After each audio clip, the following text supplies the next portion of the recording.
अध्याय 5 दक्षिण भारत यात्रा।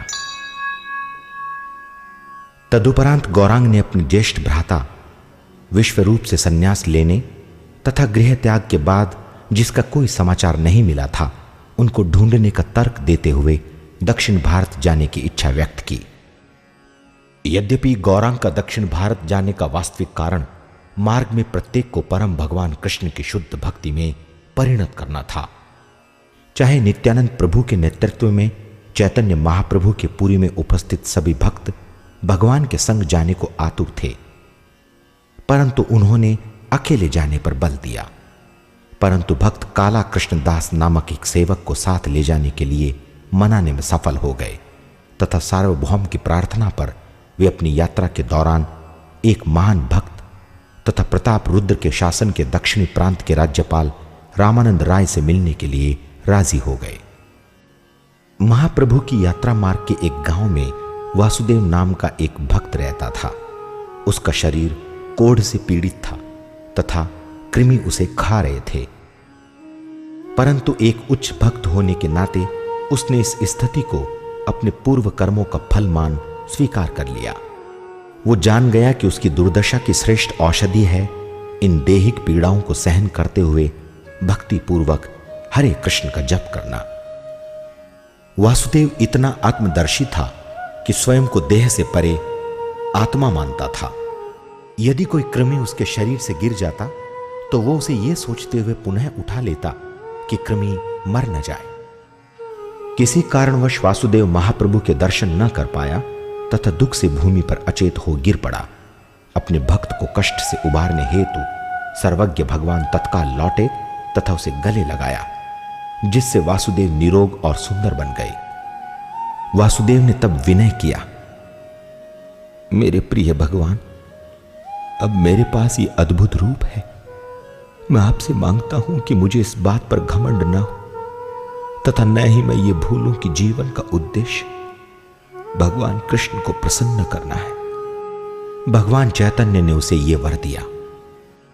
दक्षिण भारत के मार्ग पर यात्रा के दौरान श्री कृष्ण चैतन्य कीर्तन करते चलते, कृष्ण कृष्ण कृष्ण कृष्ण कृष्ण कृष्ण कृष्ण हे कृष्ण कृष्ण कृष्ण कृष्ण कृष्ण कृष्ण कृष्ण हे कृष्ण कृष्ण कृष्ण कृष्ण कृष्ण कृष्ण रक्ष्माम कृष्ण कृष्ण कृष्ण कृष्ण कृष्ण कृष्ण पाहि माम राम राघव राम राघव राम राघव रक्ष्माम कृष्ण केशव कृष्ण केशव कृष्ण केशव पाहि माम। हे भगवान कृष्ण, कृपया मेरी रक्षा करें तथा मेरा पालन करें। हे रघुवंशी भगवान राम, कृपया मेरी रक्षा करें।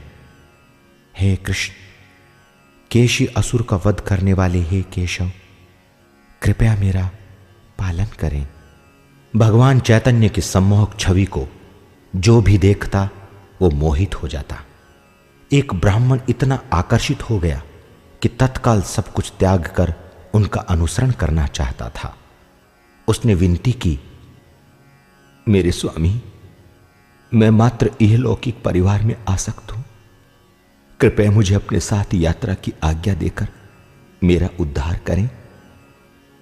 परंतु भगवान चैतन्य ने कहा, नहीं, तुम यहीं रहो, हरे कृष्ण जपो, अन्यों को प्रचार करो तथा उन्हें भक्त बनाओ। जहां कहीं भी जाओ, जिस किसी से भी मिलो, मात्र कृष्ण उपदेश करो। इस प्रकार मेरी आज्ञा से तुम गुरु बनो तथा इस भूमि का उद्धार करो। यदि तुम मेरे निर्देशों का अनुसरण करोगे तो कभी भी भौतिक जीवन की पीड़ाओं से व्यथित नहीं होगे तथा पुनः मुझसे यहां मिलोगे। अन्य शब्दों में, तुम मुझसे कभी भी विलग नहीं होगे। जहां कहीं भी महाप्रभु जाते थे, लोगों से हरे कृष्ण जपने को कहते। कृष्ण भावना से अनुप्राणित हो अनेक जन दूसरे गांवों में अन्यों को कृष्ण भावना से अनुप्राणित करने हेतु जाते, जो प्रत्युत्तर में अन्यों को कृष्ण भावना भावित करते। इस प्रकार हरे कृष्ण का जप यानी कीर्तन संपूर्ण दक्षिण भारत में फैल गया। गोदावरी नदी के तट पर प्रभु रामानंद राय से मिले तथा शीघ्र ही उनसे शास्त्रगत गहन चर्चा में मग्न हो गए। स्वतंत्र सर्वज्ञ भगवान चैतन्य महाप्रभु ने रामानंद राय को कुछ प्रश्न पूछने हेतु चुना तथा उन्हें अंतःकरण से अपने प्रश्नों के पूर्ण उत्तर देने के लिए प्रेरित किया। प्रथम प्रश्न, जीवन का उद्देश्य क्या है तथा इसे प्राप्त करने का साधन क्या है? रामानंद राय ने उत्तर दिया, वर्णाश्रम धर्म का पालन कर प्रत्येक व्यक्ति पूर्णता प्राप्त कर सकता है। महाप्रभु ने इसका खंडन करते हुए कहा, यह बाह्य है, कृपया कुछ और कहो। रामानंद राय ने क्रमबद्ध रूप से उन्नत विधियों की व्याख्या की। उन्होंने फलों से विमुक्त हो कार्य करने का सुझाव रखा, परंतु गौरांग ने उसे अस्वीकार कर दिया। आगे उन्होंने वर्णाश्रम के कर्तव्यों यानी उत्तरदायित्वों को त्यागने का समर्थन किया। भगवान चैतन्य ने इसे भी अस्वीकार कर दिया। तब रामानंद राय ने कहा, इंद्रिय तृप्ति की चेष्टाओं से विमुक्त अथवा अनुभवाश्रित ज्ञान रहित शुद्ध कृष्ण भक्ति द्वारा प्राणी पूर्णता पा सकता है। भगवान चैतन्य ने इसे उचित उत्तर मानते हुए स्वीकार किया, परंतु अनुनय किया, कृपया मुझे और बताएं। अनेक रात्रियों के चर्चा क्रम में रामानंद कृष्ण भावनामृत की गुह्य लीलाओं और राधा तथा कृष्ण के भावों तक की क्रमिक अवस्थाओं का वर्णन करते रहे। तब भगवान चैतन्य ने अपना मूल राधा कृष्ण स्वरूप रामानंद राय के समक्ष प्रकट किया। भगवान चैतन्य और रामानंद राय ने एक दूसरे के सानिध्य में कृष्ण कथा के आनंद का आस्वादन किया। रामानंद ने अनुरोध किया, कृपया दीर्घ काल तक यहां रहें ताकि हम और चर्चा कर सकें। महाप्रभु ने कहा, मैं चाहता हूं कि हम इन प्रसंगों का मात्र कुछ दिनों के लिए नहीं बल्कि संपूर्ण जीवन आस्वादन करें, परंतु प्रथम मेरा दायित्व दक्षिण भारत में प्रचार का है। कुछ समय उपरांत मैं पूरी लौटूंगा। उस समय तक आप कृपया अपने उत्तरदायित्वों से मुक्त हो जाएं तथा पूरी प्रस्थान करें जहां हम इकट्ठे रहेंगे। तब महाप्रभु कई पवित्र धामों की यात्रा पर गए। अहोबिलम, तिरुपति, श्रीशैलम, कांचीपुरम, श्रीरंगम, मदुराई, कुंभकोणम, तंजावुर, रामेश्वरम, कन्याकुमारी इत्यादि। वे मात्र विष्णु मंदिरों में ही नहीं अपितु उन देवताओं के मंदिरों में दर्शन हेतु भी गए जो परम पुरुषोत्तम कृष्ण के भक्त के रूप में सुविख्यात थे, न कि स्वतंत्र ईश थे तथा इस आधार पर पूजनीय थे।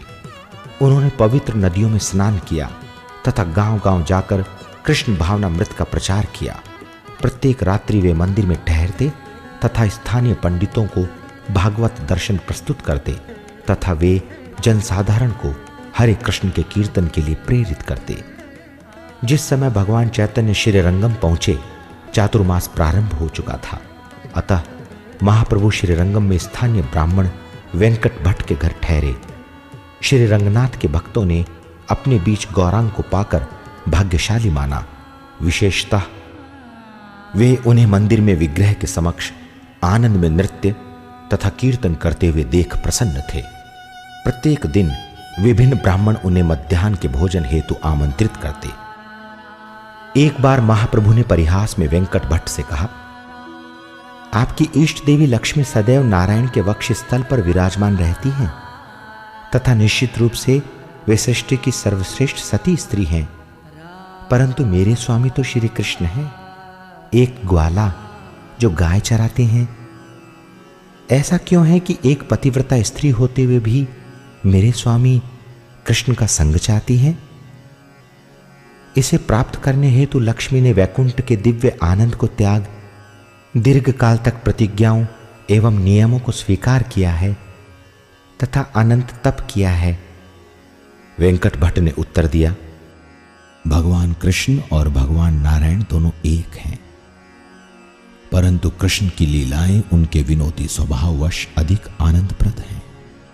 क्योंकि कृष्ण और नारायण दोनों एक ही पुरुष हैं, लक्ष्मी की कृष्ण पाने की इच्छा उनके सतीत्व की प्रतिज्ञा को भंग नहीं करती, अपितु ये अति आह्लादक है कि धन की देवी लक्ष्मी भगवान कृष्ण से मिलना चाहती हैं तथा रासलीला का आनंद लेना चाहती हैं। यदि वे कृष्ण संग का इस प्रकार आनंद लेना चाहती हैं तो इसमें क्या दोष है? आप इस प्रकार क्यों परिहास कर रहे हैं? महाप्रभु ने प्रत्युत्तर में कहा, मैं जानता हूं कि लक्ष्मी में कोई दोष नहीं, परंतु फिर भी वे रासलीला में भाग नहीं ले सकती। क्या आप बता सकते हैं कि सौभाग्य की देवी होते हुए भी वे क्यों इस सुअवसर को प्राप्त नहीं कर सकती? इस पर वेंकट भट्ट ने कहा, मैं इस दृश्य के रहस्यों को नहीं जान सकता। मैं एक साधारण जीव हूं। किस प्रकार मैं परम भगवान के कार्यों को जान सकता हूं? वे सहस्त्र सागरों से भी गहरे हैं। तब भगवान ने व्याख्या की, लक्ष्मी अपने परम भगवान की सम्मानकारी पूजा के व्यवहारवश रासलीला में नहीं जा सकती। वैकुंठ में श्रद्धा तथा सम्मान की प्रभुता है, जबकि वृंदावन कृष्ण की सरल स्वाभाविक प्रेम स्थली है। वृंदावन फलों, फूलों, गायों तथा यमुना नदी से चरितार्थ है। वहां का वातावरण सम्मान की बजाय प्रगाढ़ता का है। लक्ष्मी अपना वैकुंठ स्वभाव नहीं त्याग सकती, न ही वे कृष्ण की रासलीला में प्रवेश पाने के लिए प्रामाणिक विधि का पालन करने के लिए तत्पर है। यथा अपने वैकुंठ रूप का त्याग करना, गोपी रूप स्वीकृत करना तथा ब्रजवासियों के चरण कमलों का अनुगमन करना।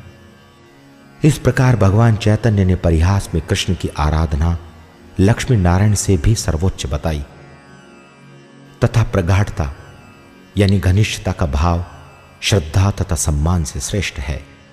परंतु उन्होंने कहा, बुरा मत मानिए, मैं मात्र परिहास कर रहा हूं, मैं आपको प्रताड़ित नहीं कर रहा हूं। महाप्रभु ने एक बार श्रीरंगम के प्रांगण में एक ब्राह्मण को बैठे देखा जो अपने हाथों में भगवत गीता लिए रो रहा था। कुछ लोग उस पर हंस रहे थे। यह देख भगवान चैतन्य ने पूछा, महोदय, आप क्या कर रहे हैं तथा क्यों रो रहे हैं? ब्राह्मण ने कहा, मेरे गुरु ने मुझसे कहा कि प्रतिदिन भगवत गीता का उच्चारण करो, परंतु वास्तव में मैं निरक्षर हूं। चाहे मैं ब्राह्मण कुल में उत्पन्न हुआ, परंतु मुझे उचित ढंग से पढ़ना नहीं आता, परंतु फिर भी मैं पढ़ने का प्रयास करता हूं। परंतु आप रो क्यों रहे हैं? वास्तव में मैं देखता हूं कि भगवान कृष्ण अर्जुन के सारथी बनकर रथ पर बैठे, अपने हाथों में लगाम पकड़े। वे बहुत सुंदर तथा श्यामल प्रतीत होते हैं। भगवान कृष्ण द्वारा अर्जुन को उपदेश करते देख मेरा हृदय आनंद से अनुपूरित हो जाता है तथा मैं अपने अश्रुओं को रोक नहीं पाता। गौरांग ने ब्राह्मण को गले लगा लिया तथा आश्वासन दिया, चाहे तुम उचित रीति से नहीं पढ़ सकते, तुम भगवत गीता के सच्चे विद्यार्थी हो, तुमने इसके संदेश को जाना है। मदुराई के आसपास भ्रमण करते हुए महाप्रभु भगवान राम को समर्पित भक्त के घर पहुंचे, जो सदैव ये सोचकर चिंतित रहता था कि रावण ने माता सीता का अपहरण कर लिया है, जैसा कि महाकाव्य रामायण में वर्णित है। भगवान चैतन्य ने यह विचार रखते हुए ढांढस बंधाया कि मैं वास्तव में यह सोचता हूं कि रावण के लिए सीता का हरण करना संभव नहीं था। कुछ दिनों के बाद गौरांग को पास के आश्रम में कूर्म पुराण की प्राचीन पांडुलिपि मिली, जिसमें यह वर्णित था कि रावण ने वास्तविक सीता का हरण नहीं किया था, अपितु उनके मायावी रूप को ले गया था। जब वे राम से विलग हुई, तब वास्तविक सीता अग्निदेव के पास सुरक्षित थी। भगवान चैतन्य संबंधित पृष्ठ को संतप्त भक्त के पास ले आए, जिसने शोक से विमुक्त हो घोषणा की, चाहे आप सन्यासी प्रतीत होते हैं, वास्तव में आप मेरे प्रिय भगवान राम हैं। क्रमशः महाप्रभु दक्षिण भारत के पश्चिमी तट पर पहुंचे, जहां उन्होंने पवित्र स्थलों की यात्रा की, जैसे तिरुवनंतपुरम, उडुपी तथा श्रृंगेरी। उस यात्रा के समय भट्टधारियों के गिरोह, एक खानाबदोश समूह जो काला जादू जानता है, ने काला कृष्णदास के मन को स्त्री द्वारा मोहित कर अपने नियंत्रण में कर लिया। जब महाप्रभु अपने सेवक को बचाने गए, भट्टधारियों ने उन पर आक्रमण किया, परंतु हथियार जो उन्होंने फेंके थे वापिस आ गए तथा उन्हीं के शरीरों को प्रक्षारित कर दिया। महाप्रभु तब काला कृष्णदास को बालों से पकड़कर अपने साथ वापिस ले आए।